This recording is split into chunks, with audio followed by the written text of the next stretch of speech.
إبراهيم فيجب الابتعاد عن ذلك. اور جب طواف مکمل ہو جائے تو اپنے دونوں کندھوں کو چھپا لینا چاہیے. طواف پورا ہونے کے بعد اگر میسر ہو تو مقام ابراہیم پر 2 رکعت نماز پڑھے، اور اگر وہاں جگہ نہ مل پائے تو مزاحمت نہ کرے، بلکہ پورے حرم میں جہاں آسانی سے جگہ مل جائے وہیں نماز پڑھ لے. واضح رہے کہ نماز کو نبی کریم صلی اللہ علیہ وسلم کے طریقے کے مطابق ادا کرے، اور ان 2 رکعتوں میں پہلی رکعت میں سورہ فاتحہ کے بعد سورہ کافرون قل یا ایھا الکافرون اور دوسری میں سورہ اخلاص یعنی قل ھو اللہ احد پڑھنا سنت ہے، اور اگر کوئی دوسری صورتیں بھی ان میں پڑھ لے تو بھی جائز ہے. اس کے بعد دعا کرے اور پھر حجر اسود کا استلام کرے، اور اس کے بعد آب زمزم پیے اور صفا مروہ کے درمیان 7 چکر لگانے کے لیے کوہ صفا کی طرف نکل جائے. اس پر چڑھے یا اس کے قریب کھڑے ہو کر یہ دعا کرے ابدأ بما بدأ اللہ به، اور یہ آیت پڑھے ان الصفا والمروة من شعائر الله فمن حج البيت او اعتمر فلا جناح عليه ان يطوف بهما ومن تطوع خيرا فان الله شاكر عليم. اس کے بعد دونوں ہاتھ اٹھا کر دعا کرے، 3 دفعہ اللہ اکبر کہے اور اس دعا کو بھی 3 بار پڑھے. وكرر الدعاء لا إله إلا الله وحده لا شريك له له الملك وله الحمد وهو على كل شيء قدير لا إله إلا الله وحده أنجز وعده ونصر عبده وهزم الأحزاب وحده.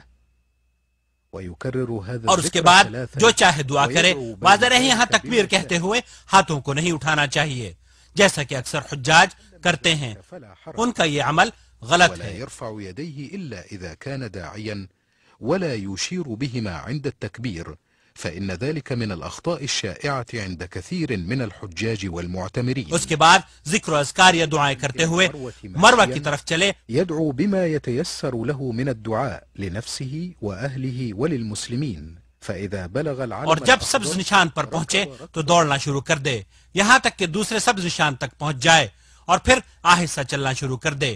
البتہ عورتیں کہیں بھی تیز نہ چلیں نہ دوڑیں. پھر وہ اوپر چڑھے یا اس کے پاس ٹھہرے اور وہی کرے جو صفا پر کیا تھا. تصل أخي الحاج إلى المروة فاستقبل الكعبة وقل ما قلته من الذكر عند صعود الصفا وادعو بما شئت. پھر مروہ سے اترے اور صفا کی طرف چلے، اور جب سبز نشان پر پہنچے تو پھر دوڑنا شروع کر دے، ورنہ باقی جگہوں پر آہستہ ہی چلنا چاہیے. صفا سے مروہ تک کا جانا 1 چکر ہوتا ہے، اور اسی طرح مروہ سے صفا کو آنا دوسرا چکر کہلاتا ہے.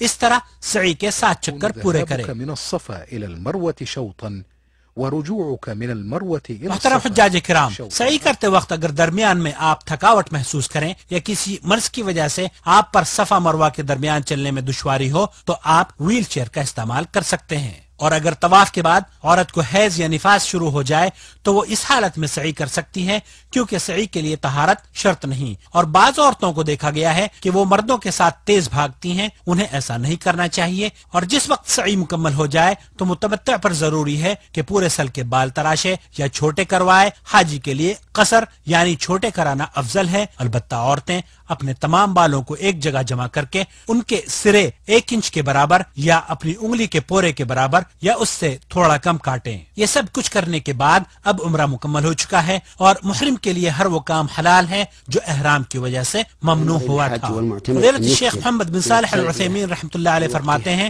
کہ معتمر کو چاہیے کہ احرام باندھنے کے بعد سے لے کر طواف شروع کرنے تک، اور حاجی کو حج کا احرام باندھنے سے لے کر 10 ذی الحجہ تک یعنی بڑے جمرے کو کنکریاں مارنے تک تلبیہ کثرت کے ساتھ پکارتا رہے. لبیک اللہم لبیک لبیک لا شریک لک لبیک ان الحمد والنعمت لک والملک لا شریک لک. 8 ذی الحجہ کا دن جسے یوم ترویہ کہا جاتا ہے. تمام حجاج کرام آج کے دن حج کا احرام باندھ کر اللہ کے رسول صلی اللہ علیہ وسلم کی سنت کے مطابق مینا کی طرف روانہ ہوتے ہیں. بہتر یہ ہے کہ زوال سے پہلے مینا کے لیے نکلیں اور راستے میں کثرت سے تلبیہ کہتے رہیں، اور مینا میں ظہر، عصر، مغرب، عشاء اور فجر کی نمازیں ادا کریں. ان میں سے جو نمازیں 4 رکعت والی ہیں اس میں قصر کریں یعنی 2 رکعت پڑھیں. واضح رہے کہ یہ حکم تمام حجاج کے لیے عام ہے، مکہ والوں کے لیے بھی اسی طرح سے ہے جس طرح دور سے آئے ہوئے حاجیوں کے لیے ہے.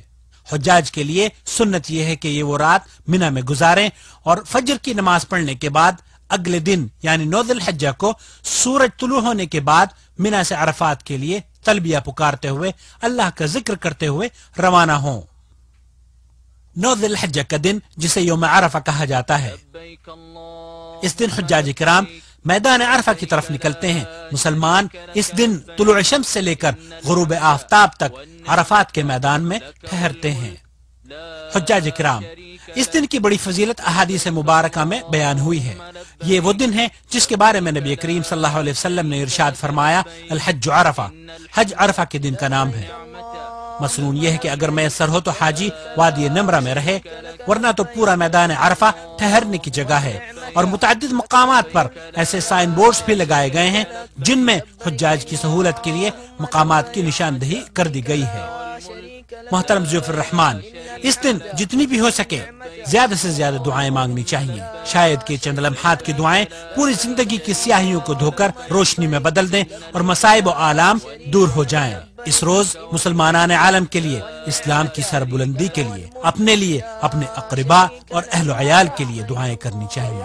اور جب ظہر کا وقت ہو جاتا ہے تو امام صاحب خطبے کا آغاز کرتے ہیں۔ اس خطبے میں وہ امت مسلمہ کو واعظ و نصیحت کرتے ہیں اور مسلمانوں کو مذہبی تعصب سے دور رہنے اور اخوت اور بھائی چارگی کا سبق دیتے ہیں۔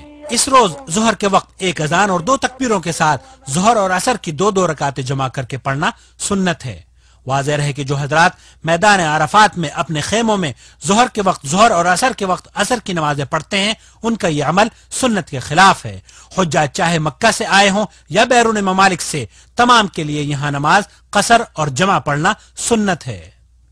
بہت سے حجاج کو دیکھا گیا ہے کہ غروب آفتاب سے پہلے عرفات کے میدان کو چھوڑ دیتے ہیں، ان کا یہ عمل بھی سنت کے خلاف ہے۔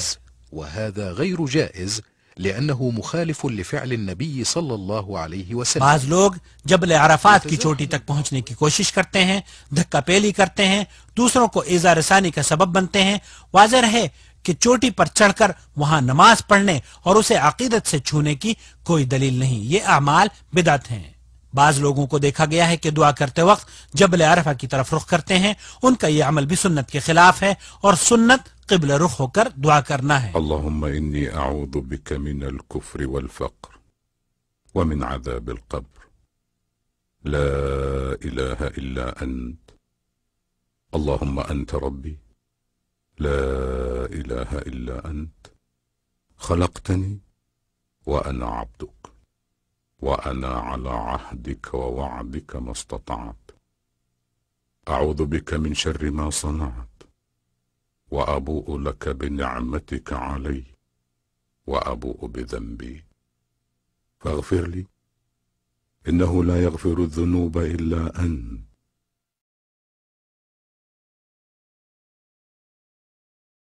ليس عليكم جناح أن تبتغوا فضلا من ربكم فإذا أفضتم من عرفات فاذكروا الله عند المشعر الحرام واذكروه كما هداكم وإن كنتم من قبله لمن الضالين